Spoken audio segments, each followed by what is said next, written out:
नमस्कार लाडक्या बहिणींनो, स्वागत आहे तुमचं आपल्या इन्फॉर्मेशन स्टडी सेंटर या यूट्यूब चॅनलवर. तर लाडक्या बहीण योजनेचं ई-के-वाय-सी सुरू झालेलं आहे. तर ई-के-वाय-सी करणं हे सर्व पात्र महिलांसाठी बंधनकारक असणार आहे. जर ई-के-वाय-सी केली नाही तर ₹1,500 बंद होणार आहेत. त्यामुळं ई-के-वाय-सी करणं हे बंधनकारक असणार. तर आजच्या व्हिडिओमध्ये आपण ई-के-वाय-सी कशी करायची याबद्दलची संपूर्ण माहिती स्टेप बाय स्टेप घेणार आहोत. लाडक्या बहीण योजनेचा फॉर्म तुम्ही जर ॲपवरून भरला असेल किंवा वेबसाईटवरून भरला असेल तरी पण ई-के-वाय-सी करणं बंधनकारकच असणार आहे. चला तर मग सुरू करूया आजच्या व्हिडिओला. तर ई-के-वाय-सी करण्यासाठी प्रथम तुम्हाला ladkibhin.maharashtra.gov.in या लाडक्या बहीण योजनेच्या वेबसाईटवर यायचं आहे. डिस्क्रिप्शनमध्ये तुम्हाला लिंक दिली आहे, तर त्यावरून तुम्ही डायरेक्ट या वेबसाईटला येऊ शकता. या वेबसाईटवर आल्यानंतर तुम्हाला या ठिकाणी मुख्यमंत्री माझी लाडकी बहीण योजनेचे लाभार्थी ई-के-वाय-सी प्रक्रिया पूर्ण करण्यासाठी येथे क्लिक करा हा ऑप्शन दिसेल. तर या ठिकाणी तुम्हाला क्लिक करायचं आहे. यावर क्लिक केल्यानंतर तुम्हाला असा इंटरफेस दिसेल. तर या ठिकाणी लाभार्थी आधार क्रमांक, या ठिकाणी ज्या लाडक्या बहिणीची ई-के-वाय-सी करायची आहे त्यांचा आधार क्रमांक या ठिकाणी टाकायचा आहे. नंतर या ठिकाणी कॅप्चा टाकायचा आहे.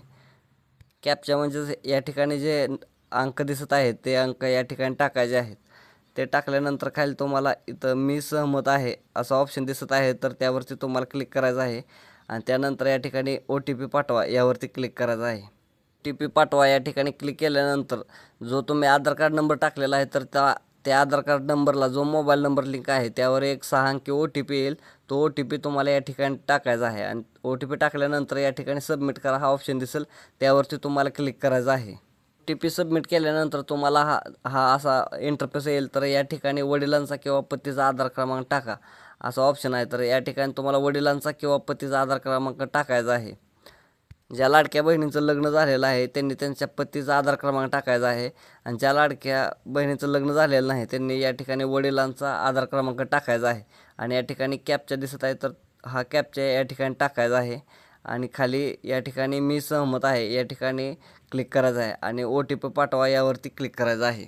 OTP पाठवा यावरती क्लिक केल्यानंतर ज्या लाडक्या बहिणींनी पतीचे आधार क्रमांक टाकलेला आहे तर त्यांच्या मोबाईल नंबरवर एक OTP येईल. तो OTP या ठिकाणी टाकायचा आहे.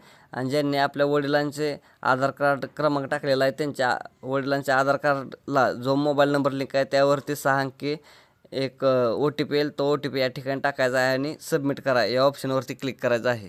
सबमिट केल्यानंतर पुढे असा इंटरफेस येईल. तर या ठिकाणी वडिलांचे किंवा पतीचे नाव दिसत आहे. तर या ठिकाणी ज्यांनी वडिलांचा आधार कार्ड क्रमांक टाकलेला त्यांचं वडिलांचे नाव या ठिकाणी दिसत आहे. आणि ज्यांनी पतीचे आधार कार्ड क्रमांक टाकलेला आहे तर त्यांचे या ठिकाणी पतीचे नाव दिसत आहे. त्याच्यासमोर तुम्हाला जात प्रवर्ग निवडा असा एक ऑप्शन दिसत आहे. तर त्या ठिकाणी तुम्हाला तुमचा कास्ट ज्या प्रवर्गात येते तो प्रवर्ग या ठिकाणी निवडायचा आहे. या ठिकाणी सर्व मराठीमध्ये दिलेले आहेत. तर या ठिकाणी तुमचा प्रवर्ग कोणता आहे तो प्रवर्ग निवडायचा आहे. प्रवर्ग निवडल्यानंतर खाली 1 क्रमांकाचा ऑप्शन दिसत असेल तुम्हाला. तर 1 क्रमांकाच्या ऑप्शनमध्ये माझ्या कुटुंबातील सदस्य नियमित कायम कर्मचारी म्हणून सरकार विभाग, उपक्रम, मंडळ, भारत सरकार किंवा राज्य सरकारच्या स्थानिक संस्थेमध्ये कार्यरत नाही किंवा सेवानिवृत्तीनंतर निवृत्तीवेतन घेत नाही असा एक ऑप्शन दिसत आहे. तर त्या ठिकाणी निवडा यावरती क्लिक करून तुम्हाला होय या ऑप्शनवरती क्लिक करायचं आहे. तर या ठिकाणी तुम्हाला होय असं निवडायचं आहे. आता या ठिकाणी तुम्हाला 2 नंबरची अट दिसत आहे. माझ्या कुटुंबातील केवळ एक विवाहित व एक अविवाहित महिला योजनेचा लाभ घेत आहे असं तुम्हाला एक ऑप्शन दिसत आहे. तर त्या ठिकाणी निवडा या बटनावरती क्लिक करून होय या ठिकाणी क्लिक करायचं आहे. होय यावरती क्लिक केल्यानंतर तुम्हाला एक खाली चेकबॉक्स दिसत आहे. तर उपरोक्त 1 व 2 मध्ये देण्यात आलेली माहिती खरी असून खोटी आढळल्यास खोटी माहिती दिल्याप्रकरणी सक्त कारवाईस पात्र राहील असं एक चेकबॉक्स दिसत आहे. तर त्या चेकबॉक्सवरती क्लिक करायचं आहे आणि सबमिट करा या ऑप्शनवरती क्लिक करायचं आहे. सबमिट केल्यानंतर तुम्हाला तुमची ई-के-वाय-सी पडताळणी यशस्वीरित्या पूर्ण झाली आहे असा एक मेसेज येईल. तर या ठिकाणी असा मेसेज आल्यानंतर तुमची ई-के-वाय-सी कंप्लीट झालं असं ग्राह्य धरलं जाणार आहे. तर तुम्हाला फक्त 2 आधार कार्ड, एक तुमचे स्वतःचे आधार कार्ड क्रमांक आणि पती किंवा वडिलांचा एक आधार कार्ड क्रमांक यावरून तुम्हाला ई-के-वाय-सी करता येणार आहे.